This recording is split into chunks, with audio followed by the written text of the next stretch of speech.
যতটুকু শুনবো এবং যতক্ষণ শুনবো পরিপূর্ণ মনোযোগ দিয়া শুনবো। কেননা আল্লাহর আদেশ হলো ইদা কুরিয়াল কোরআন ফাস্তামিউ, যখন কোরআন বা কোরআনী কথা শোনো পরিপূর্ণ মনোযোগ দিয়া শোনো। দ্বিতীয় আল্লাহর আদেশ হলো আনসিতু, পরিবেশটাকে বিলকুল নীরব এবং নিঝুম রাখো, আওয়াজ যেন না হয়। বিলকুল নীরব, বিলকুল নিঝুম। লাভ কি হবে? লাআল্লাকুম তুরহামুন, তাইলেই কিন্তু রহমতের ছোঁয়া লাগবে, ছোঁয়া। প্রবাদ বাক্য কতটুকু সত্য কতটুকু মিথ্যা এটা আমি জানি না। ছোটবেলার থেকে এই পর্যন্ত শুনে আসতেছি যে পরশ পাথরের ছোঁয়ায় লাগলে লোহা সোনা হয়, পরশ পাথরের ছোঁয়ায় লাগলে লোহা সোনা হয়। শুনে আসতেছি, কিন্তু বাস্তবিক কতটুকু আজ পর্যন্ত মনে হয় কেউ দেখেও নাই, শুধু শুনেই আসতেছে। এরকম পাথর আছে কিনা আমি জানি না, দুনিয়ার কোনো মিউজিয়ামে নাই। কিন্তু এটা সত্য, আল্লাহর রহমতের ছোঁয়া যদি আমাদের গায়ে লাগলো তাহলে আমরা শোনা হব, এতে কোনো সন্দেহ নাই।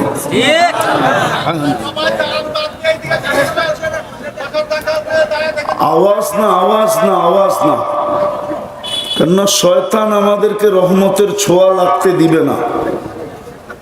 রমজান অনেক কাছে চলে আসছে, তো আরো বেশি লাগতে দিবে না, কেননা রমজান একবারে কাছে না। কি বলেন? কয়দিন বাকি? আর 7-8 দিন বাকি। বিদায় এখন আরো বেশি ছোঁয়া লাগতে দিবে না, কেননা শয়তান বিতাড়িত হয়েছে আমাদের কারণে। আমাদের অস্তিত্ব না হইলে শয়তানের বিতাড়িত হওয়ার কোনো সুযোগই ছিল না। যদি মানুষের অস্তিত্ব না হইতো তাইলে শয়তান আজও রাজত্ব করত। সপ্তম আকাশে তাকে ডাকা হতো আযাযিল নামে। ওই উপাধি নিয়েই শেখ সাদী রহমতুল্লাহ আলাইহি কবিতা লেখছেন, তাকাব্বার আযাযিল রাখারে কারত। এটা সপ্তম আকাশের উপাধি। বিদায় তার বিতাড়িত হওয়ার কোনো সুযোগ ছিল না যদি আমাদের অস্তিত্ব না হতো। বিদায় আমাদের কারণেই যখন তার অস্তিত্ব, সে বিতাড়িত, বিদায় আমাদেরকে সে রহমতের ছোঁয়া লাগতে দিবে না, না, না, না। আর এটা তার অঙ্গীকারও ছিল, লাউগভিয়ান্না ইবাদাকা আজমাইন। বড় ভালোবাসা পয়দা করছেন তো, মানুষকে কিন্তু বড় ভালোবাসা অস্তিত্ব দিছেন, নাইলে কুদরতি হাতে কেন দিবেন? সপ্ত 2 অক্ষর দিয়ে অস্তিত্ব দিলেন। কুন ফাকান, কুন বলতে দেরি হইতে দেরি হয় না, কুন লিখতে 2 অক্ষর লাগে, কাফ আর নুন, সব 2 অক্ষরে তৈরি। যদি আমরা ভালোবাসার পাত্র না হইতাম তাহলে কুদরতি হাতে কেন অস্তিত্ব দিলেন?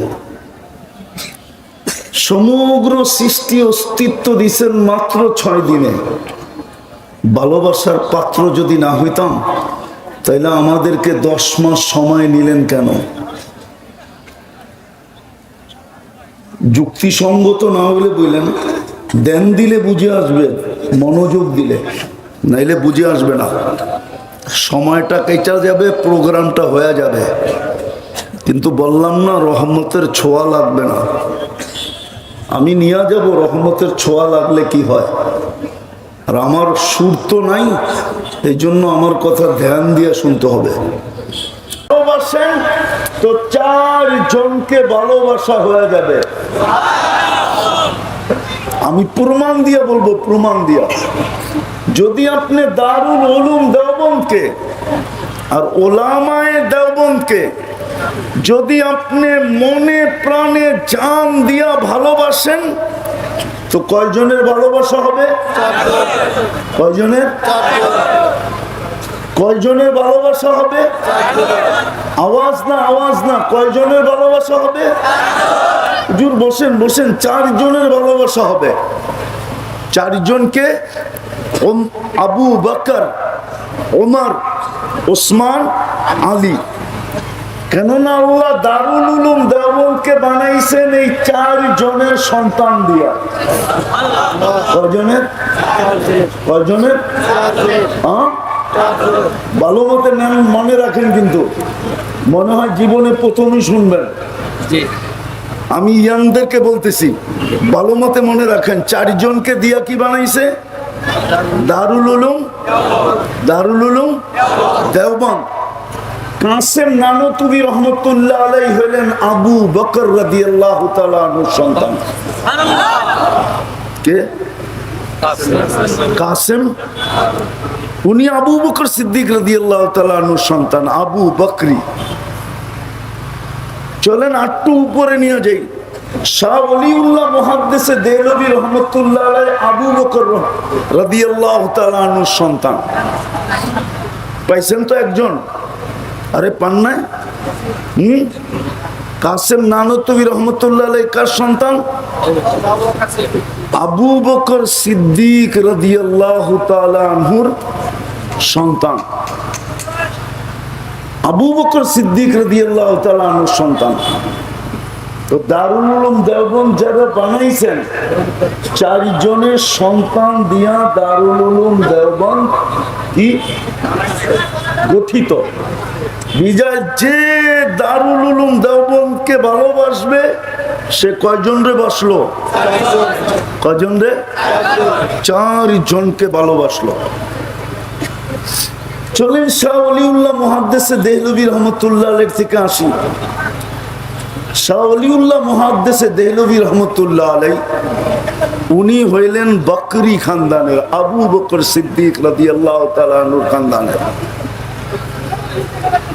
দ্বিতীয় কাসেম নানতুবি রহমতুল্লাহ আলাইহি হইলেন ওমর রাদিয়াল্লাহু তাআলা আনহুর। মুহাম্মদ মাদানী রহমতুল্লাহ আলাইহি হইলেন আলী রাদিয়াল্লাহু তাআলা আনহুর খানদানের। এই 4 জনের খানদান দিয়া বানাইছেন কি? 4 জনের রক্ত মাংস দিয়া বানাইছেন কি? 4 জনের ঘাম দিয়া বানাইছেন কি? 4 জনের শ্রম দিয়া বানাইছেন কি? এই জন্য দেওবন্দকে যে মনে প্রাণে ভালোবাসবে, ওলামায়ে দেওবন্দকে যে মনে প্রাণে ভালোবাসবে, সে 4 জনকে ভালোবাসবে। কয়জনকে? আর হাদিসের হুকুম কি? হাদিসের হুকুম কি? হাদিসের হুকুমও 4 জনকে মানো। আলাইকুম বিসুন্নতি ওয়া সুন্নাতিল, আলে বলেন না, সুন্নাতিল খুলাফাইর রাশিদিন আল মাহদিয়্যিন আদুহু বিন নওয়াজিস। আপনি যদি একজনকে ভাগ করে মানলেন তাহলে একজনকে মানা হইলো, বাকি 3 জনকে মানা হইলো না, না, না, না। আর আপনি যদি দেওবন্দকে মানেন আর দেওবন্দকে ভালোবাসেন, দেওবন্দের ওলামাদেরকে ভালোবাসেন, দেওবন্দীদেরকে ভালোবাসেন, তাহলে আপনি যেন 4 জনকে ভালোবাসলেন। বুঝাইতে পারলাম? একজন রে ভালোবাসলে কয়জন রে ভালোবাসা হবে? 4 জন রে। আবারও মনে গাঁথেন, একজনকে ভালোবাসলে কয়জনকে ভালোবাসা হবে?